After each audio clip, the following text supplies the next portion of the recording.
Сәлем достар, сен бірге мен Нұрлан Қаламов. Достар, білемін, біздің арнада уже бір айдай видео шыққан жоқ. Достар, бұған себептер өте көп, бірақ оның бәрін бүгін айтып отырмаймын, өйткені бұған уақыт жоқ. Өйткені бүгінгі біздің темамыз өте маңызды.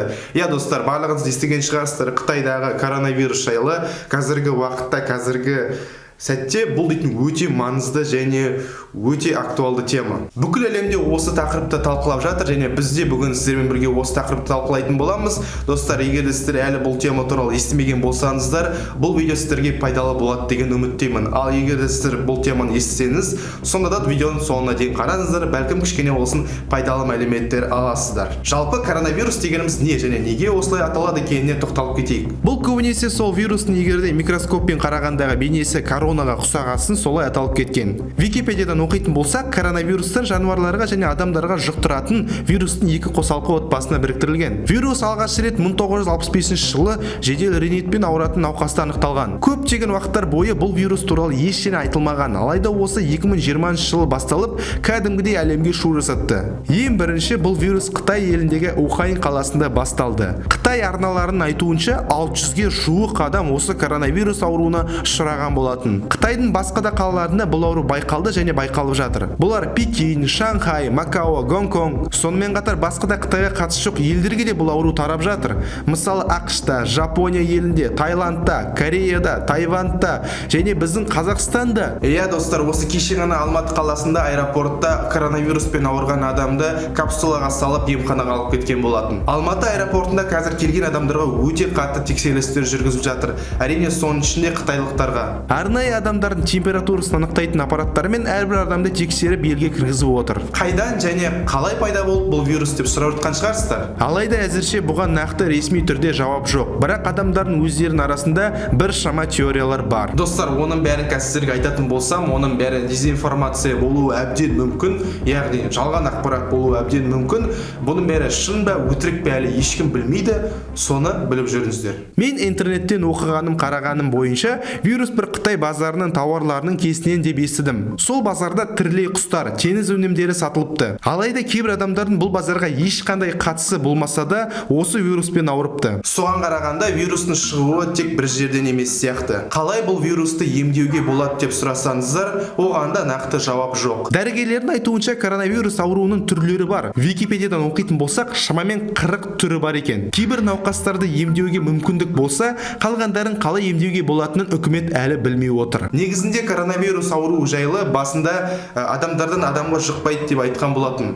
Алайда қазір олай емес. Көбінесе коронавирус ауруы ауа тамшылары арқылы жұғады деп айтып жатыр. Яғни түшкіргенде адамдардан адамдарға жұғуы мүмкін. Қазіргі уақытта коронавирус ауруы көп тараған Ухань қаласын үкімет жабық қала қылдырып қойды. Әуежай, поезд, машина жүретін жолдар, дүкендер, неше түрлі сауда орталықтары, жұмыс ғимараттары және тағы да басқаларының барлығы жұмыс жасауын уақытша тоқтатты. Яғни қазіргі уақытта Ухань қаласында кәдімгідей осы ауруға қатысты көптеген жұмыстар күні бойы жүргізіліп отыр. Көптеген техниканың көмегімен адамдар вирустың жойылуына барлық күшін салып отыр. Қаланың ішінде, көшелерінде, центр жерлерінде адам санының азайғанын байқауға болады.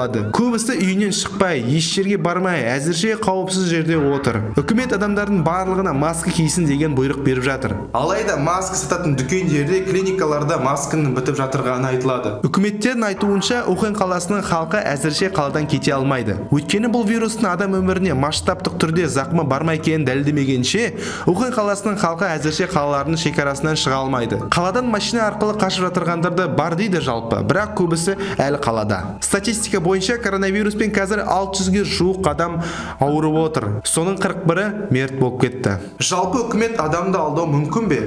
Бәлкім 600-ден көп адам ауырған шығар қазіргі уақытта деген сұрақтар адамдарды әлі мазалауда. Негізінде үкімет адамдарды алдап, шын мәнінде 600-ден де көп адам ауырғаны мүмкін. Себебі егерде сіздер білмесеңіздер, 2003 жылы Қытайда дәл осындай ауру өте қатты тараған болатын. Бірақ ол коронавирус емес, бұл аурудың аты құс тұмауы деп аталады. Сол кезде Қытай үкіметі бұл ауру туралы барынша айтпауға тырысқан, себебі адамдар арасында паника болмасын деп. Сол себепті қазіргі уақытта да Қытай үкіметі паника көбейіп кетпесін деп, ауырған, өлген адамдар санын азайтып айтуы мүмкін. Мысалы, қытайлық басылымдардың біреуінің айтуынша, ауырған адамдардың саны 600 600 емес, 6000-ға жуық деп айтып жатыр. Ал қаланың емханаларында науқастарға 5600 жататын орын дайындап қойыпты. Осындай мәліметті бір дәрігер айтып шықты. Алайда осы 6000-ға жуық деп жазған басылым кейін посттардың үкіметтердің қарсы болуынан өзгертіп тастады.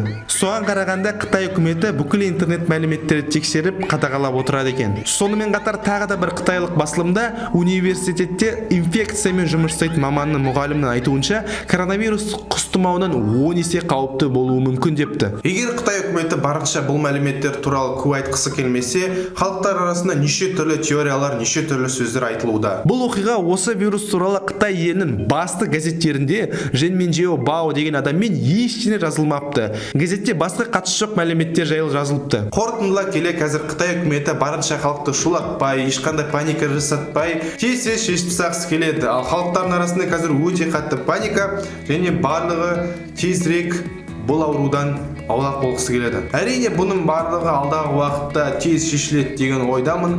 Бұл аурудың емі табылып, барлығына жақсы болады деген үміттемін. Осымен достар, видеоны аяқтайтын шығармыз. Әзірше мәліметтер өте аз. Егер де алдағы уақытта бірдеңе біліп жатырсам, өзімнің интернет желілеріме жазатын боламын. Сол үшін Instagram, ВКонтакте барлығына тіркеліңіздер. Арнаны бірінші рет көріп отырсаңыздар, тіркеліп кетіңіздер. Бұл арнада неше түрлі қызықты видеолар шығады. Қызықты деген ойдамын енді. Ал осымен аяқтайтын болармын. Сіздермен бірге болған Нұрлан Қаламов. Сау болыңыздар, келесі кездесеміз. Осы жақын арада жаңа видеомды дайындап жатырмын, сценарий. Сол үшін ұзаққа кетіп қалмаңыздар. Давайте.